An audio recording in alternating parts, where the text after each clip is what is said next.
content d'être ici avec un bon groupe d'intéressés de tout ce qui touche l'eau et l'informatique.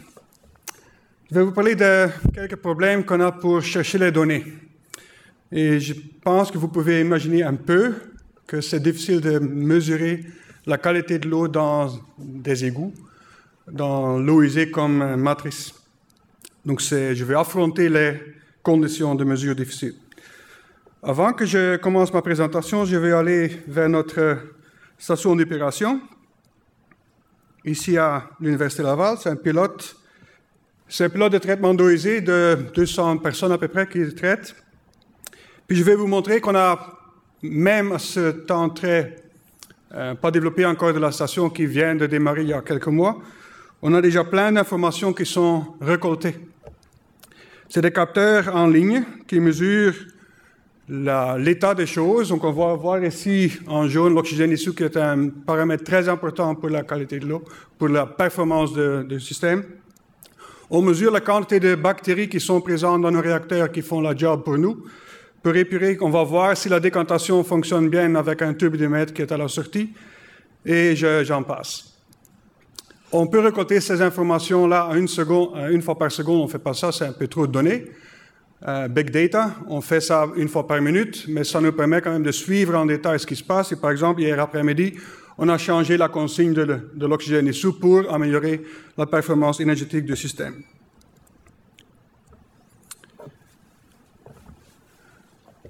Utiliser les données en ligne, ça nous permet de suivre, d'optimiser la performance de nos systèmes, consommer moins d'énergie, consommer moins de produits chimiques. À la Ville de Québec, on a fait une application d'utiliser un capteur en ligne pour améliorer la décantation primaire de la ville. Et ce qu'on fait, c'est le travail de Sovanatic, qui est ici dans l'auditoire, c'est qu'on met un capteur de turbidité en arrière du décanteur primaire, on va voir sa performance. Si sa performance n'est pas suffisamment bonne, on va ajouter du produit chimique, l'alun, qui va faire que les particules deviennent plus grandes, vont décanter plus rapidement. C'est clair qu'ajouter un produit chimique, on fait ça pas pour rien. On ne veut pas faire ça, en effet, mais si la qualité de l'eau requise pour faire le traitement biologique qui vient après, il faut investir. On veut minimiser, bien sûr, cet investissement, donc on investit dans un capteur, on investit dans son installation, dans son entretien, et qu'est-ce que ça vaut? En noir, vous voyez 3 jours de ligne d'entrée de la qualité de l'eau en turbidité, donc les particules qui entrent, on les mesure ici dans le test performance. On ne voit pas ça. Ce qui arrive, c'est ce qui arrive. C'est typiquement pour l'eau usée, on traite ce qui arrive. Ce qu'on peut mesurer, c'est à la sortie. Puis on vous donne ici 3 simulations. En rouge, c'est ce qui serait arrivé si on n'avait pas d'ajout d'alun. Donc la performance n'était pas bonne. Les MES, les particules en suspension, seraient trop élevées pour le biofiltre après. Ce qu'on fait maintenant, ce qu'on fait jusqu'à l'année dernière, c'était ajouter un produit d'alun en concentration constante qui donnait la ligne jaune, peut-être pas très bien visible, mais elle était en dessous de la consigne maximale de MES à la sortie. Puis ce qu'on fait en vert, c'est utiliser le turbidimètre pour ajuster la consommation d'alun. Donc pour avoir une performance adéquate et puis minimiser l'ajout de produit. Faire ça, ça nous permet de sauver 30% d'alun. Le payback, c'est quelques mois de cet investissement en capteur, bien installé, bien entretenu, et ce qu'on peut faire avec. Je vais vous dire quelque chose, je pense que Manuel Rodriguez a fait un très bon survol de tout ce qui est important en suivi. Moi, je vais focaliser surtout sur la collecte des données en ligne, en temps réel, et leur qualité. On peut sortir plein de graphiques comme ça maintenant. Partout dans le monde, on collecte les données, on a les capteurs en ligne. Par exemple, ici, on a les débits c'est connu depuis longtemps, mais quand on parle de l'ammoniac, mesurer l'ammoniac à l'entrée de la station, c'est quelque chose qu'on fait récemment. Le niveau d'eau dans un réseau d'égouts, on mesure ça depuis très longtemps, on l'utilise ici à Québec pour contrôler le système à l'intégrale. Mesurer l'oxygène en rivière en ligne, ça se fait en projet scientifique. Ça se fait maintenant aussi en suivi continu pour voir qu'est-ce qu'on doit faire à l'usine de traitement d'eau usée pour que l'oxygène dissous ne diminue pas trop pour qu'il puisse avoir des effets néfastes sur les poissons. Par exemple, ici, on voit l'été, parce que c'est les algues qui sont très actifs, ils produisent l'oxygène pendant la journée, ils en consomment la nuit, donc ça fait des variations importantes d'oxygène dissous dans la rivière. On peut suivre ça, on peut voir la croissance d'algues. On voit des dynamiques importantes. On a des bruits sur les données. On a des valeurs aberrantes. On a des valeurs qui n'arrivent pas parce que quelque part le capteur ne fonctionne plus. On peut avoir des valeurs constantes, c'est pas réel, parce que c'est quelque chose qui ne marche pas avec le capteur. On a un changement d'avoir les données de très bonne qualité. On a pris un échantillon, on l'a amené vers le laboratoire, on a mesuré comme il faut avec toutes les pratiques, mais on en a peu de ces données-là. Jusqu'à maintenant, plein de données, mais si la qualité de ces données-là n'est pas garantie, on ne va pas les utiliser. Ils sont sur un disque dur, ils restent là. Ce sont des cimetières de données. Ce n'est pas ça qu'on veut. Ce qu'il faut faire, c'est qu'on a une garantie de la qualité de ces données pour oser les utiliser. Et c'est là-dessus que mon travail ou ma présentation fonctionne. C'est quoi les défis qu'on a maintenant? On a de plus en plus de capteurs qui fonctionnent bien. On peut faire le suivi automatique in situ dans la rivière, dans le réseau, dans les stations d'épuration. On récolte des données, des bases de données avec plein d'informations. Mais ils ont des erreurs, il y a des incertitudes, la fiabilité des capteurs n'est pas 100%, et ce qu'on voit dans la littérature, c'est qu'entre 5 et 50% de données récoltées, il faut les jeter, parce qu'ils n'ont pas la qualité requise. On voit seulement ça quand on fait l'analyse de la qualité de données. Si on récolte seulement des données, on pense que tout est bon, puis ce n'est pas le cas. Je vais vous donner plein de petites photos qui vont vous inspirer à voir que c'est quand même un défi de mesurer dans ces conditions-là. Donc l'objectif de nos travaux, c'est de trouver des moyens, des outils pratiques, automatiques, qui nous permettent d'identifier les données qui sont non fiables, qu'on peut les sortir, qu'on a les autres données qu'on peut se fier dessus pour travailler avec.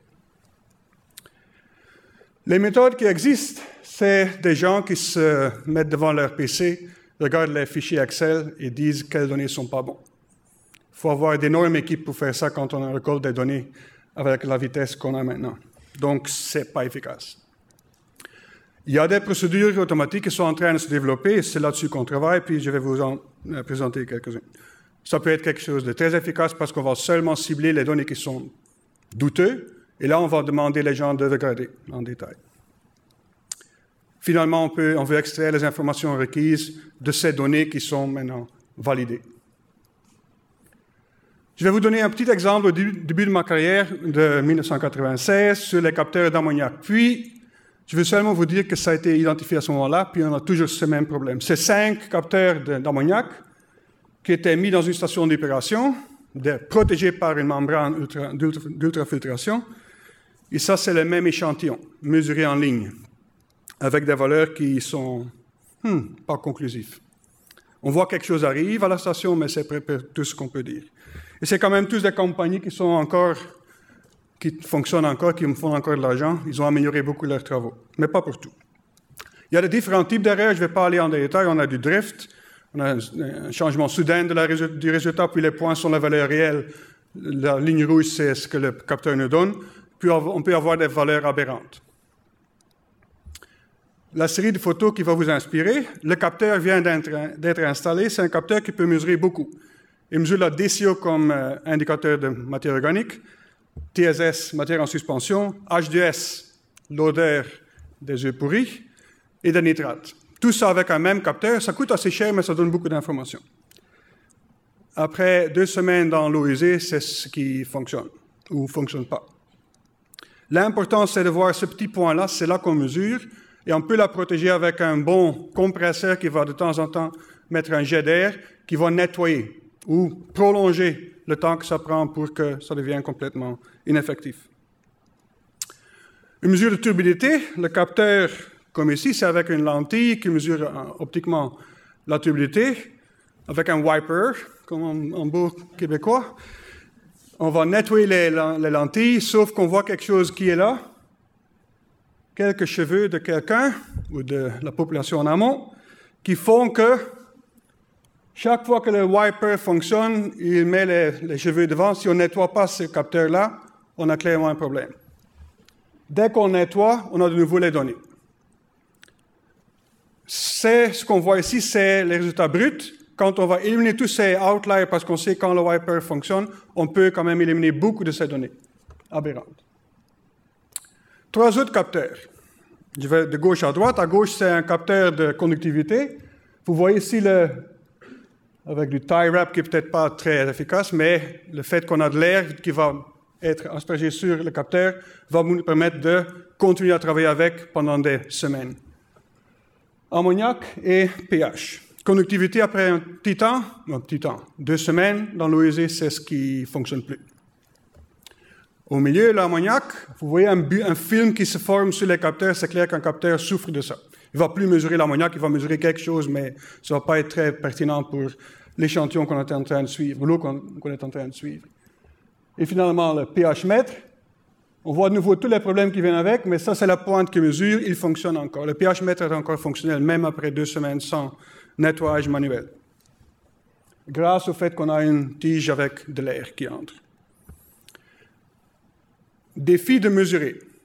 On sait qu'il y aura des problèmes, on veut minimiser quand même l'entretien, on ne veut pas aller là chaque jour pour nettoyer, ça prend beaucoup trop de temps. Donc ce qu'on veut faire, c'est prolonger le temps que ça tienne, et indiquer peut-être à quelqu'un, ça va mal, il faut y aller.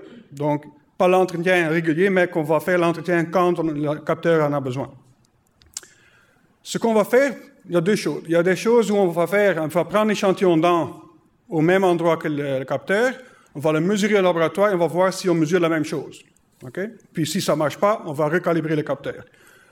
Ici, on voit de nouveau des données, c'est 3 semaines de données.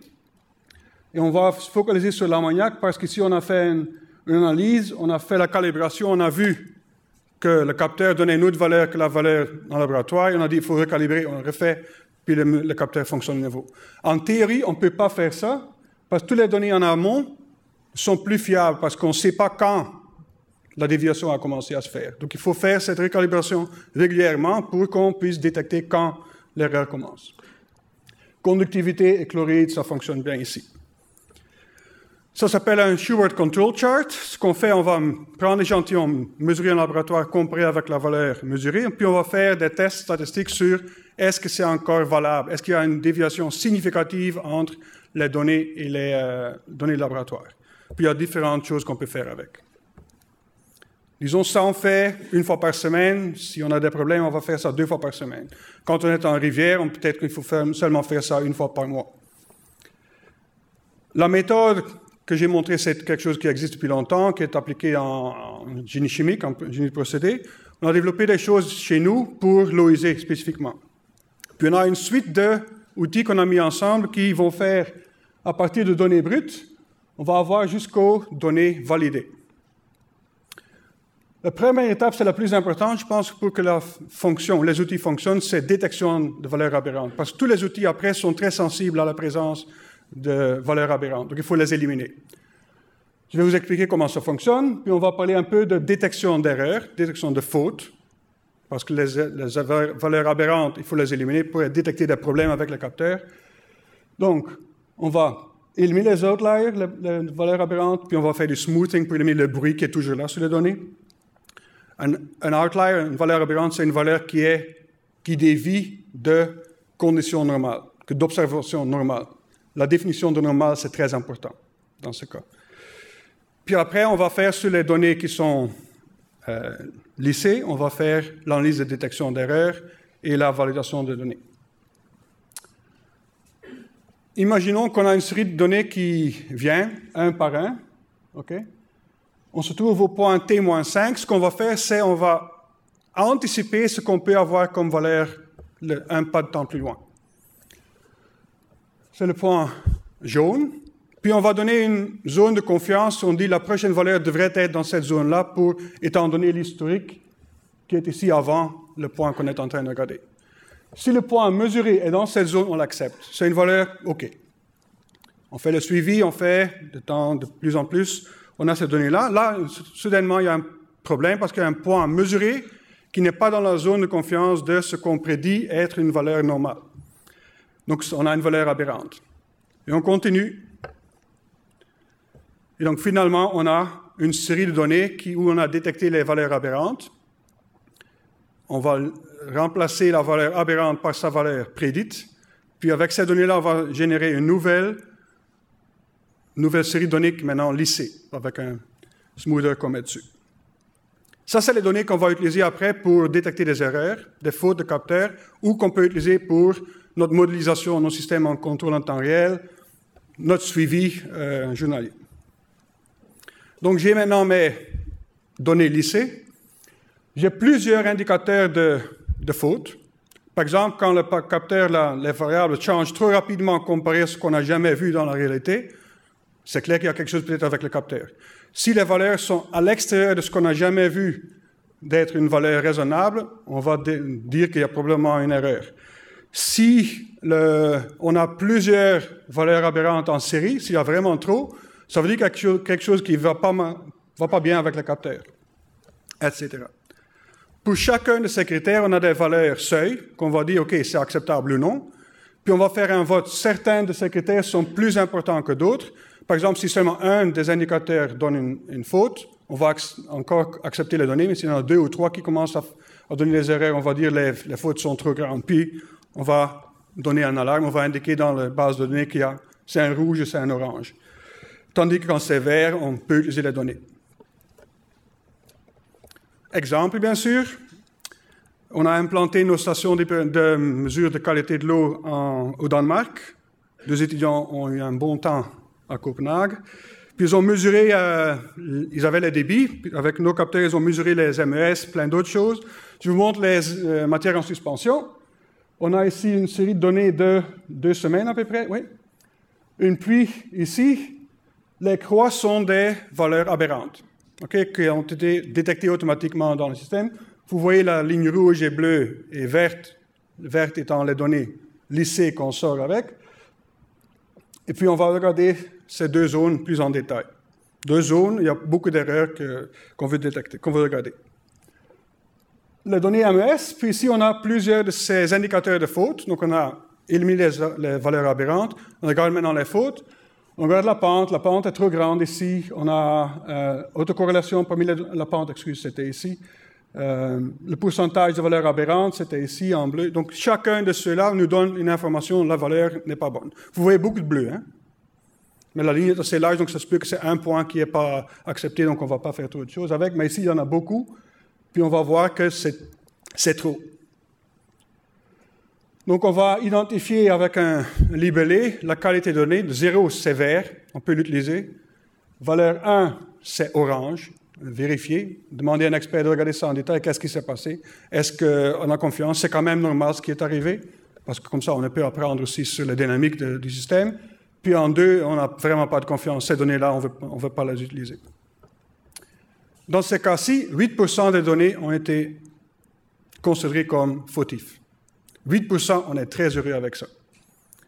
Typiquement, chez nous, quand on travaille avec ça, avec bonne installation, bon entretien, on a entre 5 et 20%. On a vu en littérature jusqu'à 50% d'élimination de données. Mais 8%, c'est bon. On peut faire beaucoup de choses avec 92% de données récoltées. Ce qu'on a regardé maintenant, c'est des méthodes qui regardent une série temporelle, une variable en même temps. On regarde le débit, on regarde les MES, on regarde la conductivité, on regarde le pH. Mais il y a de l'information intéressante quand on compare les différentes variables, parce qu'une chose va monter, l'autre va descendre, puis il y a des corrélations qui peuvent être intéressantes pour détecter, pour comprendre ce qui se passe, mais aussi pour détecter des erreurs d'un capteur qui ne fonctionne plus, parmi les autres. Et pour ça, on utilise l'analyse de composante principale, PCA, où on va injecter les données qui ont été lissées, et on va détecter avec ces méthodes des erreurs. Un peu de théorie, je vais vous montrer un suivi avec 3 variables. Disons ammoniac, nitrate et oxygène dissous. Puis à chaque moment, on a des valeurs pour les 3 variables. Donc un point ici qu'on met dans ce graphique 3-dimensionnel, c'est une valeur, oxygène dissous, nitrate, ammoniac. On la met quelque part, puis un peu plus tard, on a une autre valeur qui se trouve là. Donc le temps n'est plus visible dans ces graphiques ici. En théorie, quand j'ai 8 variables, je ne peux pas vous présenter ça. Okay? Multivarié, on peut en avoir beaucoup. Mais la théorie s'applique. qu'est-ce qu'on fait avec cette théorie de Principal Component Analysis? C'est qu'on va essayer de trouver une description avec moins de dimensions que ce qu'on a avant. Donc on avait 3 dimensions, ici on va faire une description sur 2 dimensions. Puis avec ces 2, on va réfléchir dans ces 2 dimensions. On va projeter les informations sur ces 2 dimensions, Principal Components est leur nom. Puis on peut, chaque point qui vient de nos capteurs, qui est dans notre 8 dimensions, ici en 3, je peux voir où elle se trouve comparée aux valeurs normales. Je peux avoir une statistique qui s'appelle T carré, qui donne la distance entre le point de gravité de mes données et le point mesuré. Ou j'ai un autre qui prend la distance orthogonale sur les 2 dimensions, qui nous donne aussi une distance. Et ces 2 variables statistiques nous donnent beaucoup d'informations sur la qualité des données. Parce qu'on va voir que les données se trouvent dans un nuage normal, puis on va voir si les points sont trop loin, on va dire qu'il y a quelque chose qui ne marche pas. OK. Donc, ce qu'on fait, on va apprendre le système à voir les données normales. On va faire un sommaire des données normales. On va mettre des limites sur le T carré et le Q, c'est nos valeurs statistiques. Puis, la méthode est automatique. Dès qu'on a défini normalité pour les données, tout le reste suit. Le T carré, les limites T carré et Q suivent de 80% des données sont décrites par ces indicateurs. Dès que le modèle est prêt, on a de nouvelles données. On va les projeter sur le modèle qu'on a fait, puis on va calculer pour chaque point le T et son Q. Puis après, on va comparer ça avec le T carré et le Q limite. Je vais vous montrer des données qu'on a récoltées ici à la Ville de Québec. À l'entrée de la station, c'est parmi les pires endroits à une station d'opération, c'est l'entrée. Avant le décanteur, c'est plein de choses qui ne marchent pas là. Mais on est capable de faire ça. On avait des mesures redondantes. On avait toujours 2 capteurs de chacun, un avec l'ajout de la ligne avec l'air pour nettoyer et l'autre sans. On avait pH, conductivité, turbidité et température. On avait identifié 3 jours de données temps sec en normal. Puis vous voyez à l'entrée de la station de Québec, il y a des choses intéressantes qui arrivent. Le wiper fonctionne bien, vous voyez. C'est ça qu'on montre. Ici, je montre donc les 8 dimensions qui sont projetées sur 2 dimensions, sur les P1 et P2, les 2 composantes principales. Donc, le même qu'on a fait ici. Chaque point rouge, c'est donc une valeur mesurée dans le temps. Chaque 10 secondes, on avait une valeur. Puis le temps n'est pas là. Mais ce qu'on peut imaginer, que les points les plus près de l'autre sont comme dans la même ligne. Quand on voit ici ce qui se passe, ça, c'est typiquement une série temporelle qui fait un détour quelque part dans l'espace des données. OK. Les lignes bleues, c'est quelque chose qui vient avec la méthode. Ça nous indique dans quelle direction est-ce qu'un capteur, une variable, va influencer la façon que le point bouge. Donc, si je regarde, par exemple, la température ici, quand la température augmente, les points vont aller vers la droite. Si les pH augmentent, les points vont monter. Si la conductivité augmente, les points vont aller dans cette direction. Donc, quelque part, on peut identifier la direction d'évolution avec un des capteurs.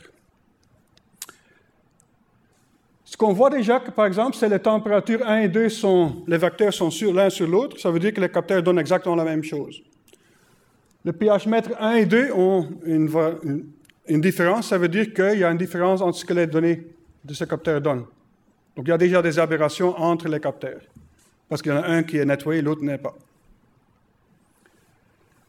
Regardons 2 zones intéressantes ou qui nous ont frappés, puis qu'on a étudiées. Qu'est-ce qui se passe avec ces points ici? Okay? Donc, ces points ici, puis ces points-là. Quand je regarde les points qui sont ici, je donne leur T carré et leur indicateur Q, puis la limite qu'on reçoit de notre méthode PCA. Je vois qu'on trouve une excursion de T carré au-dessus de la limite, donc les données à ce point-là, dans cette période-là, sont plus fiables. Il y a quelque chose qui ne marche pas. Le statistique Q donne pas de problème. Quand on regarde les données des 2 turbidimètres qui étaient en dessous de ces données-là, on regarde seulement la turbidité, on ne regarde pas les autres variables, on voit que la turbidité dans cette première période était plus grande que ce qu'on n'avait jamais vu. Donc, le modèle PCA disait « Hey, c'est quelque chose de bizarre qui arrive ici, regardez ça, il y a une erreur, je ne connais pas ça, c'est abnormal. » Okay? Et puis on le voit, on regarde les données, puis on dit, OK, on n'a jamais vu ça, est-ce qu'on doit l'inclure dans les données normales ou pas? La deuxième période, ici, les deux indicateurs d'erreur, de faute, se lancent. Le T carré est au-dessus de la limite, l'indicateur Q est au-dessus de la limite. La période 2, c'est ici. Le capteur qui n'avait pas de nettoyage avec l'air commençait à être encrassé par des particules qui étaient dessus, commençait à avoir des erreurs de turbidité mesurées qui n'étaient pas là, tandis que l'autre était correct. Ça a été indiqué par le statistique Q qui donne typiquement du bruit sur les données, des bruits plus importants. L'autre était aussi affecté. Donc, on a deux types de fautes complètement différentes. On a pu identifier à la base de la façon que les données variaient, que c'était le turbidimètre qui était un problème, pas les autres. Les autres étaient complètement fonctionnels, mais on a détecté ça avec cette méthode multivariée qui combinait plusieurs informations. Mes messages pour vous sont, on aimerait avoir ça, des données qu'on peut utiliser pour minimiser nos choses qu'on fait pour avoir un bon traitement, un bon transport des eaux usées, moins de déversement, une meilleure qualité de nos rivières, une meilleure qualité de la source d'eau potable. On ne veut pas ça. Récolter les données pour les mettre sur un cimetière, ça n'a pas de sens.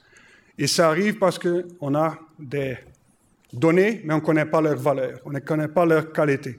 Donc, garantir la qualité des informations, c'est vraiment important. On a de plus en plus de capteurs. On sait de plus en plus ce qu'on peut faire avec. On a plus de capteurs parce qu'ils viennent moins chers. Donc, on a plus de variabilité de capteurs, on a plus qu'on a. Puis, on sait plus ce qu'on peut faire avec. Puis, on peut faire mieux avec les capteurs parce qu'on sait mieux comment les installer, où les installer, comment les installer dans l'eau. On a des capteurs qui ont des diagnostics eux-mêmes, qui vont nous dire « ça ne marche pas avec moi, j'ai un problème ». On a nos systèmes de nettoyage qui sont de plus en plus performants. On met maintenant de l'air, des wipers, de l'ultrason. Il y a plein de choses qui arrivent dans le marché qui fonctionnent bien. On a des méthodes logicielles qui nous permettent de détecter automatiquement les valeurs aberrantes. Et avec ça, on peut aller en détection d'erreurs. Puis, on fait mieux en entretien parce qu'on sait que les données qu'on a ont de valeur. On va les utiliser, donc on va investir plus. Et on a des outils pour maintenant dire, là, c'est le moment d'y aller. Et puis, on peut peut-être gagner un peu de temps où on y va quand ce n'est pas vraiment nécessaire. Ça nous permet d'avoir plein de données pour travailler avec. Puis, avec ça, je vais finir. J'ai quelques partenaires à remercier, bien sûr, dont la Fondation canadienne pour l'innovation qui nous a permis d'acheter plein de capteurs, d'acheter un pilote qu'on peut travailler avec. La Ville de Québec qui nous permet de faire des choses intéressantes qui sont utiles pour eux aussi, j'espère. On a travaillé en Europe avec ces capteurs. Les stations de mesure sont vendues par Primodal. Et Bionest nous permet aussi de jouer sur un lagunage pour voir un étang aéré. Puis finalement, je veux remercier toutes les personnes qui sont dans le et al. Derrière mon nom pour la présentation. Merci beaucoup.